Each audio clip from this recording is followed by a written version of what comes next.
Yeah. What it do, T Squad? It's your girl Keisha, aka Color Me Pink, and I am here with this week's All Tea, All Shade Love and Hip Hop Atlanta Season 10 Reunion Part 1. I drop videos Monday through Sunday. Everything that I say is for entertainment value only and not to be taken seriously. So if that works for you, then let's get into this review. Oh, I forgot to call you all a name. Well, what up, Shakana's Bingo Wings? I'm going to hell. Now, y'all know I normally break down the fashions, but once I saw these looks, child, there was nothing to break down. Only people that I thought looked nice was Carly and somewhat Sierra. Other than that, everybody else looked atrocious. Like, it was just ghetto and disrespectful. Like, Erica was way too tan. Her hair looked a mess. She was really, really skinny. You know, the Bam looked like she always coming out of City Trends. I didn't know what was going on with Rashida and that Khalees Brianna wig. Safari looked like he was in Jamaica. Oh, Lord. It was just a hodgepodge of foolishness. But I came in a few minutes late. So I came in on the part where they were calling Shakana messy. I don't think that Shakana was being messy. I do think that sometimes she was butting her nose in and things that, you know, she could have kept her 2 cents out of. But everybody kept on coming to her telling her stuff, and she was just exposing everybody for what it was. For what it was. But we don't know like what the fuck Shakana got going on in her particular life. And they asked her if she want to apologize to anybody in the cast, and she was like Kendra, because she felt like she should have told her about what was going on, but she felt like she was between a rock and a hard place. Erica wants an apology, and Shakana is not willing to give it. However, they are still friends. They was laughing and all that good stuff. But Safari also pointed out that she know everybody business, but don't nobody know hers. Like, he was like, I ain't never seen her with nobody. And Erica was like, I know who she messing around with.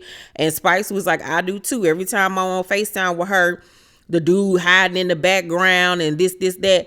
And Shakana Thompson, that man got a whole girlfriend. And Erica was like, so you a side bitch. And I'm like, you sitting up here talking about respecting yourself as a woman and this, that, and the third, and you shouldn't take this. And you sitting up here willingly dating somebody that got somebody else. And I'm like, do this girl know about you? Is it an open relationship? Like, what type of time are you on, Shakana? Like, I would never listen to nothing you got to say because you ain't shit neither. Like, period. So then the scrappy Mama D and Bambi situation comes up. Mama D is backstage because they have not spoken since Vegas. And, you know, he just didn't want no arguing and stuff like that to ensue.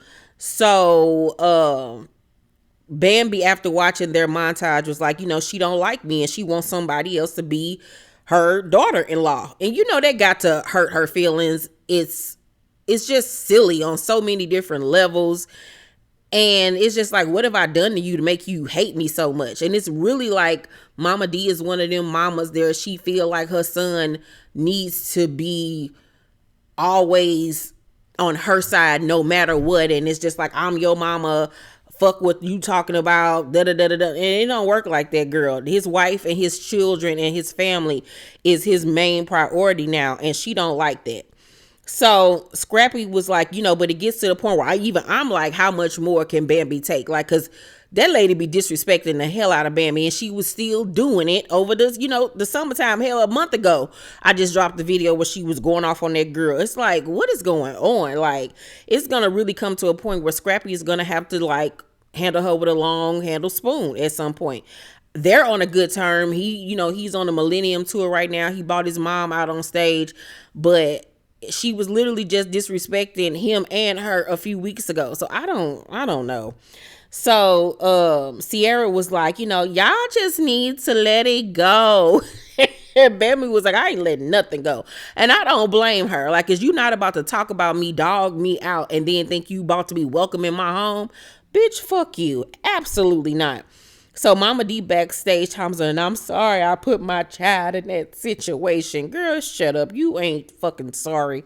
So Rashida and Kirk was want them to work everything out and reconcile because you know life isn't promised to anybody and everything. And that's true. But Rashida, you was just cussing your daddy out, cussing him like he was a nigga off the street. So you really can't talk, girl. So be quiet.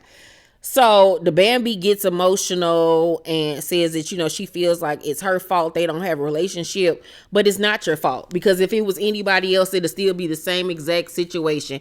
She only likes Shay for whatever reason. I don't know if because Shay kisses her ass. I don't know. But she did it to Erica. She's doing it to you now. It's just who she is. It's not your fault. Rennie Richie talks about, you know, losing her mom. And, you know, of course, that was just horrific and just so sad. But we were all happy that she got to, you know, make things right with her mom before she went on to glory. And they asked Mama D, like, do you ever consider the fact that, you know, something could end up happening while you and Scrappy aren't talking? And she was like, yeah, I think about that every day. You know, I love my child. And Kirk was like, you know, but you have to love everybody in your family, not just your child. Like, you got to love your daughter-in-law too. So Sierra's montage comes up about her and her sisters giving her mom an intervention. And she was like, she doing much better right now. You know, I love my mama. Scrappy gets emotional and was like, you know, he wishes that he would have had more patience for Mama D instead of just being angry. And they're all telling him, like, you still have time to rectify this. And Rennie speaks up and was like, people love us to the best of their abilities. And I look back on things and it could have been so different. Like a lot of the stuff that her and her mom beefed about wasn't even that deep. And she wishes that she would have had that time with her mom now. And Sierra was like, you know, I don't like how my mama talk to me when she be drunk, but at the end of the day, that's still my mama. And I just want y'all to know how much I love y'all. Like, we dysfunctional, but y'all just don't know how much y'all be helping me through stuff. I love y'all. And everybody tells her they love her too, child. So Mama D comes out and, you know, she was like, my son's so handsome, I miss you. And he was like, hi, Mom, or whatever. And his face just lit up when he saw Mama D because despite his issues with her, he loves that woman. He loves his mama and he is a mama's boy for sure. And Claudia asked if they want a hug, and he was like, yeah, like he jumped up to hug his mama because he missed her. And I know they had to be killing him now to talk to her for 4 months. And so they hug, and Mama D do all that fake crying that she do or whatever. And she says that, you know, when she had him at 21, she couldn't stop doing certain things, which was hustling or whatever she was doing, pimping, all that stuff. And she said she feels like she failed him and that, you know, she fucked up with, you know, how she raised him, how she's been behaving. But she says that she wishes that Bambi would help mend the family instead of just being like, you know, I don't want to deal with that. I don't want to have nothing to do with that. But I'm like, the girl has tried and you keep on disrespecting her. And Scrappy points out how she did a live at Shay's house on Shay's Instagram live talking about Bambi can go back into the hole she came out of. Like, you know how disrespectful that is to be talking about your daughter-in-law over your son's ex-girlfriend's house. Like, come on, bro. And you want her to mend something? Girl, get out of here. So she was, Mama D was like, but she be posting subliminal stuff online about you. And he was like, that's between us though. And she was like, but you got to know how that hurts the mom. Yeah, it probably does hurt you. It probably does make you mad. But at the end of the day, they're grown people. That is their business. Leave yourself out of it. So Scrappy was like, I just want to be your son. That's all I want to be. And Mama D was like, well, can you just do me a favor and come see me and bring the kids? And he was like, yeah. And they hug again. And I guess, like I said, right about now, things are good with them. But something more is going to have to change because that lady is off the chain and disrespectful as hell. And If I was Bam, I wouldn't want to have nothing to do with her, deal with her, nothing. Wouldn't want to be around her. So Yandy and Samantha and Mandisi segment comes up, and she didn't like the way he handled everything with putting them together, but the outcome was worth it because now they can all be at events with each other and it be cool. Like he said that Yandy and her talk, outside of them, and everything is a cool situation now. And Rashida was like, if he wouldn't have did that, y'all still would have been in the same place that you all were previously in. And yeah, the method might not have been so, cool, but everything came out right in the end. So I got to give it up to Mendices. I just hate his hair. I hate his hair. I hate his hair. The Kendra Jock situation with Mita and Carly comes up. First, they deal with the Carly situation with her jumping out the cake at his bachelor party. And Kendra immediately goes in on Carly's tongue, so she popped out with a clown look on her face, and everybody started laughing. And Carly was like, "Oh, he ain't say that to me." Carly makeup was everything, by the way. They asked him about the hug between them two, and Jock was like, "She leaned her weight on me, so I then leaned forward." Just the dumbest excuse ever. And Carly breaks down that he invited her to come back later on for the after party, and they talked and this, that.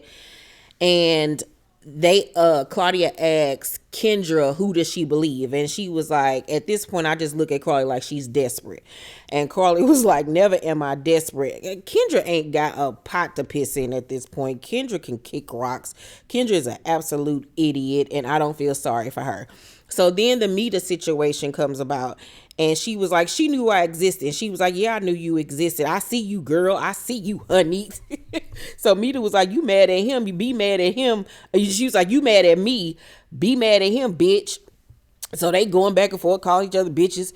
And Kendra's like, stay in your place, girl. You better recognize. Like, Kendra, you are not that girl. You are not that girl. Stop trying to be tough. Jock gets up at this point. I'm like, why are you getting up and leaving your wife sitting here? He gets up. Security rushes over. He like, Kendra. And I'm just like, bro, you don't never get up and leave your wife when she's sitting up here arguing with another chick, and the girl could easily rush over to her. Like, Kendra, why are you with this nincompoop? Why are you with him? And why are you, Kendra just dumb. I can't even give her anything like at this point, because she's just an idiot. Claudia then asked Mita, does she love Jock? She was like, yeah, I told Spice I love Jock, and Jock will always love me. Woo, the audacity. So Jock was like, I haven't fucked with Mita in a long time. And Mita was like, at first I tried to protect him, and I don't even owe her anything, but here is the phone. So she hands Claudia the old phone with their old text messages from 2019. And Claudia looks at the number and then shows Jock and Kendra the phone and was like, Jock, is that your number? And sure enough, that's that man number, child. And it's just like, Kendra, now what? Now you got another bit of proof showing that he was messing around on you in 2019 and went down on somebody, or that she went down on him regardless. But like Mita says, he's good with his words. As soon as he snap his fingers, she forget about everything, and it is what it is. So Kendra, at this point, let that man cheat in peace. Let him cheat in peace. You just sit over there and be the wife, because that's what you wanted, was to say that he loved you enough to make you the second wife. Just sit over there, be the second wife, be a lawyer, and be on this show, and just be a cute fool. That's all you could be at this point, girl. Just be a cute fool and go on with your life, girl, because you're an idiot. Everybody an idiot. Let me know what y'all thought about part 1 of this reunion. Next week look like it's gonna be good too. Let's talk down below in the comments section. Make sure to thumbs up this video, like, and subscribe. And make sure you hit that notification bell button so you know when my videos drop. I love you guys, and I'll see you on the next video. Bye.